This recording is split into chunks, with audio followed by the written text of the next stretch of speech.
नमस्कार, मैं हूं आपके साथ शिप्रा झा और आप देख रहे हैं न्यूज़ 18 बिहार झारखंड का डिजिटल प्लेटफॉर्म। पहले 25% टैरिफ का ऐलान करना, फिर रूसी तेल व्यापार से चिढ़कर 25% और यानी कि कुल मिलाकर 50% टैरिफ लगाने का फैसला करना। इन्हीं सब कारणों से डोनाल्ड ट्रंप आज भारत के हर एक अखबार में पहली खबर बन गए। पहले 25% टैरिफ का ऐलान करना, फिर रूसी तेल व्यापार से चिढ़कर 25% और यानी कि कुल 50% टैरिफ लगाने का फैसला करना।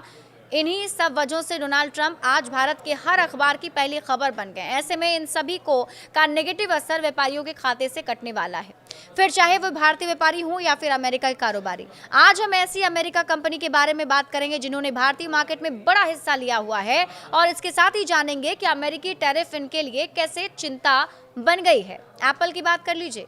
अमेरिकी कंपनी एप्पल का आज भारत में बड़ा कारोबार है और ये बेस्ट क्वालिटी इलेक्ट्रॉनिक प्रोडक्ट जैसे कंप्यूटर और मोबाइल फोन के लिए मशहूर है। भारत में हमेशा से ही नए एप्पल फोन के लिए एक अलग फैन फॉलोइंग देखी जाती है। वहीं ये महंगा होने के चलते समाज में एक सोशल स्टेटस बनाने का काम भी कर देता है।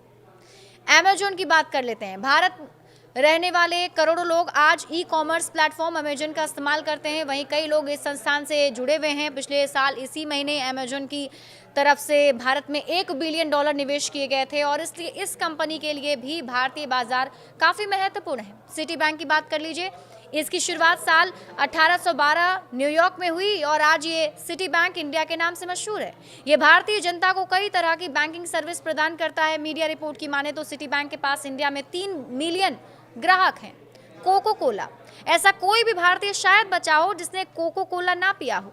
कोको कोला का भारतीय FMCG इंडस्ट्री में एक बड़ा हिस्सा है और इसे टक्कर देने के लिए कई ब्रांड मार्केट में प्रवेश कर चुके हैं, लेकिन आज भी कोको कोला का अपना पहचान है।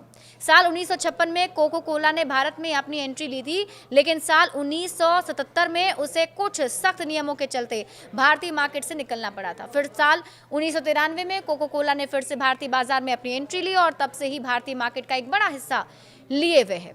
इसके साथ ही कॉग्निजेंट, ये कंपनी भारतीय मार्केट में IT सर्विस प्रदान करती है। अमेरिकी कंपनी जरूर है, लेकिन इसकी शुरुआत कुमार महादेवा एक भारतीय ने की थी। ये सिर्फ IT सर्विस नहीं बल्कि कई और तरह की जरूरी सेवाएं प्रदान करती है। तो आज भारत के कई लोग इस कंपनी के अंतर्गत काम भी करते हैं। डेल की बात कर लेते हैं। अगर आप कभी कंप्यूटर खरीदने गए हों तो आपको डेल का नाम तो आपने जरूर सुना होगा। डेल अपने इलेक्ट्रॉनिक प्रोडक्ट के चलते जाना जाता है।